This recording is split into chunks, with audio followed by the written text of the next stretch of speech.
Today, we're going to talk about reducing your toxic intake without overwhelm. Before we get into this, I want to remind you where we are in this series. We're walking through the order and priority of detox because the order matters. We started with water because it's the easiest place to begin and it's absolutely vital. Every detox pathway in your body depends on hydration. If it's not in place, nothing else works well. Now we're moving on to the next step, reducing what's coming in. Because before we focus on pulling toxins out, we need to stop overwhelming your system. And I want to say this too. What I'm sharing today is a starting point. As you work with me, whether it's in a group or one-on-one, we go into deeper and deeper, more specific situations, your exposures, your patterns, your symptoms, even lab tests if we need to do that. Because this is not a one-size-fits-all situation. Today, I'm going to give you practical areas to look at. But this list is not exhaustive. If you're someone who wants to go deeper on your own, you can look at resources like the ewg.org Environmental Working Group. Great place to go. Just know it can be overwhelming and discouraging. So don't feel like you have to figure everything out at once. We're going to take this step by step. What you put into your body every single day may be one of the biggest sources of toxic exposure. And most people don't think about it. Most people think detox is about what you have to do. But the most powerful thing that you can do is reduce what your body is bringing in every single day, because if toxins are constantly coming in, your body never gets ahead and it is in constant overload. Your body is designed to heal. God knew exactly what we would encounter in this world. Nothing we're dealing with today is a surprise to him. And because of that, he built incredible systems and safeguards into your perfectly designed body. Your body knows how to detox, how to adapt, protect yourself, and keep you alive, even in a very toxic world. But here's the part we need to understand. Those systems are designed to keep you going and keep you from death, not necessarily help you feel your best when you are constantly overworking them. When your body is always having to compensate, always having to reroute, always having to manage incoming toxins, you can stay alive, but you won't feel well. You'll feel tired, foggy, overwhelmed, and not like yourself. And that's not what we're meant to live like. We want to reduce the load so your body has the capacity to function the way it was designed, with energy, clarity, and the ability to fully show up in your life, for your family, and what God has called you to do. So if water was step one, supporting your body's ability to flush and transport, this step is about making sure you're not constantly adding more to your load. What you put on your body every single day may be one of the biggest sources of toxin exposure, and most people don't even think about it. So let's start here, because this is the one people often underestimate. When we say what you put on your body, most people immediately think makeup, lotion, skincare, and yes, that matters. But it also includes deodorant, especially avoiding those labeled as antiperspirants, because sweating is one of your body's natural detox pathways. You don't want to stop sweating. Hair care products. All of those ingredients are absorbing through your skin on your head, right next to your brain. Let's make sure it's clean. Menstrual products, sunscreen, body wash, cleaning products, hand sanitizers, laundry detergent, dish soap, all of those things are touching your body. And even remember that chlorine in your shower or bath water, pools and hot tubs and all those chemicals. Your skin is not just a barrier. It absorbs and supports detoxification when the liver is overwhelmed. It needs to be healthy and vibrant. Anything that comes in contact with your skin, your body has to deal with. And when this is happening every day, multiple times a day, it adds up. This is where I see a lot of women doing all the right things, taking supplements, eating better, but they're still exposing themselves all day long through their environment. So where does a person start? Awareness first. Don't go throw everything away. It's not going to work with your budget. I can guarantee that. Just start noticing things. What am I using every day? What is sitting on my skin all day long? And I recommend a lot of my clients use the Yucca or Think Dirty app. You can use those to scan the barcode of an item and see what it says. The Environmental Working Group, that ewg.org website, can be helpful too. They're all helpful, but please don't take them as absolute truth. Read the reasoning, use discernment. Prioritize your swaps. Don't start with the stuff that you rarely use. Start with the daily use products, large surface area products. Consider your water exposure. Something so simple as a $45 shower filter can make a difference. Be mindful of chlorine exposure. It is a constant challenge for our bodies, and that messes with your thyroid, that messes with your energy. You don't have to be perfect, but by reducing the items in this category alone, you can significantly take a good burden off of your body. Second category is what you breathe. One of the biggest sources of toxins in your life is something you can't see, and you're exposed to it all day long.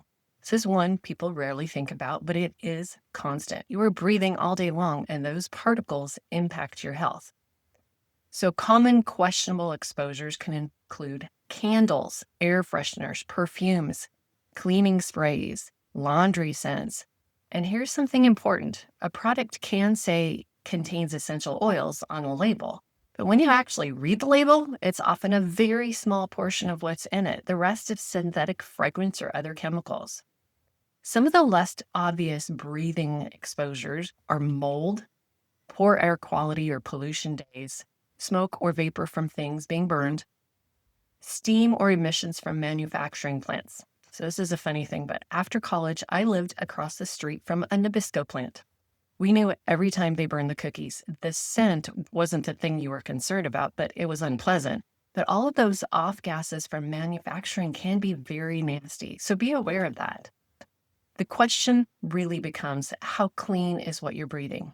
Mold is one of the biggest issues I see, and we primarily take that in through breathing. So if you feel worse at home or worse at work and better when you leave and have those unexplained symptoms, this is really something to look at seriously. Action plan number 1, reduce synthetic fragrance. Use real essential oils if you want to perfume or to help your house smell better, or even open up the windows when possible. Pay attention to your environment. Notice how you feel in different spaces. They may not be the best for you. Check air quality on days that you're going to be outside. On a high pollution day, limit that outdoor exposure. Lastly, remember to address mold properly. If you suspect mold wherever you are, in your home or in your workplace, have a professional evaluate it. This category adds up quickly because it is a constant exposure and can challenge your life tremendously.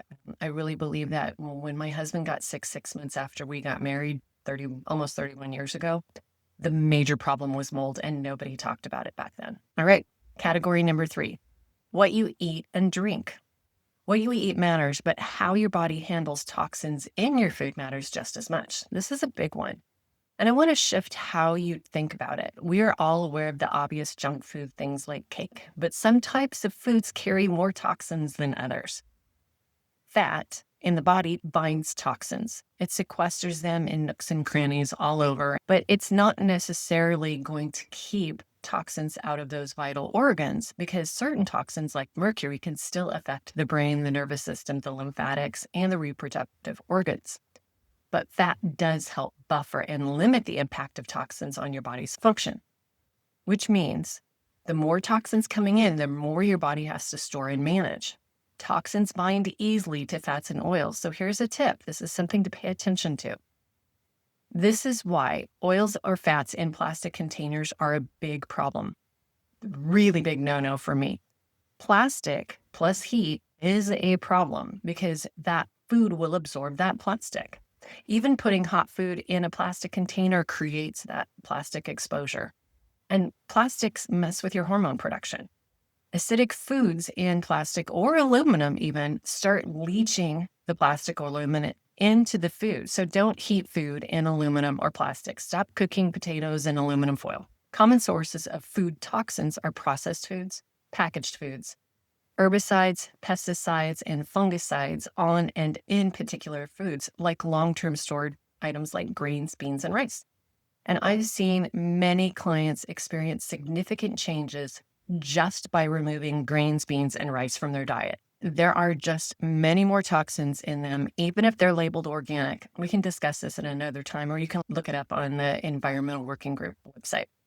Your body does not require grains, beans, or rice to thrive. It just doesn't. So here's the action plan. Cook at home more often. This gives you control. If you don't know how to cook, learn to cook a couple of things and grow from there. Upgrade your food storage products. Use glass. Avoid plastic, especially with things that are hot. Choose better oils. Never buy oils in plastic. We'll talk about oils later. Simplify your food choices. If you're struggling, reduce packaged foods. Focus on whole foods, an apple, a carrot, a chunk of meat.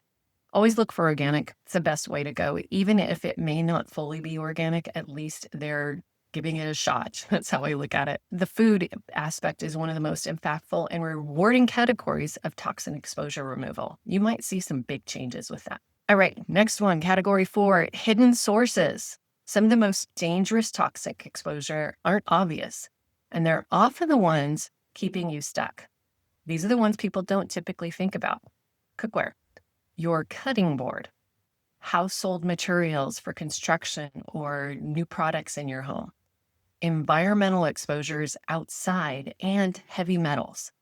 And specifically when it comes to heavy metals, silver amalgam fillings in your mouth, which contain mercury.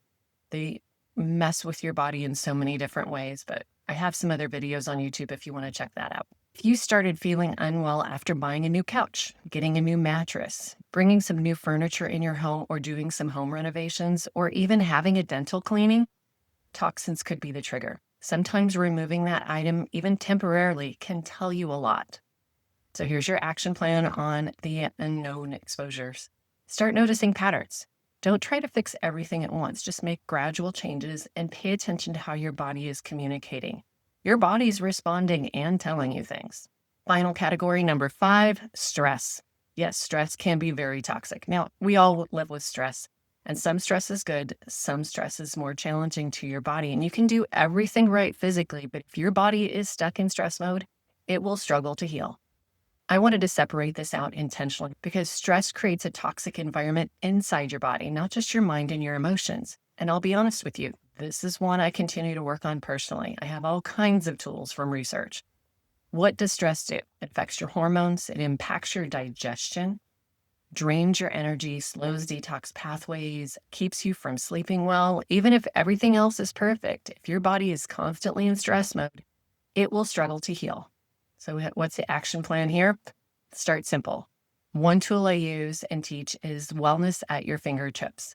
Using your fingertips to support your energy by simply holding one of your fingers, and it will help with emotional support and organ support. With each finger, there's a different organ system as well as emotional support. So sign up and you can get that handout, or you can look for the videos in my YouTube channel. Next month, we'll go deeper on how emotions affect your health.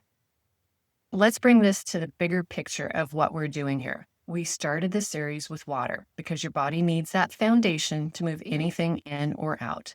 Now we've talked about reducing exposure, so your body isn't constantly being overwhelmed, and you can finally gain some ground. And this is where real progress begins, not from doing more, but from removing what's getting in the way. If you try to fix everything at once and eliminate all the toxins you encounter daily, you'll quit due to overwhelm.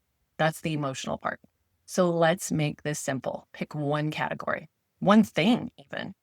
Focus on it for a few weeks or a month and begin replacing poor choices with better ones. That's how your body begins to catch up. And that's how healing starts to feel possible again. It's a real emotional lift too.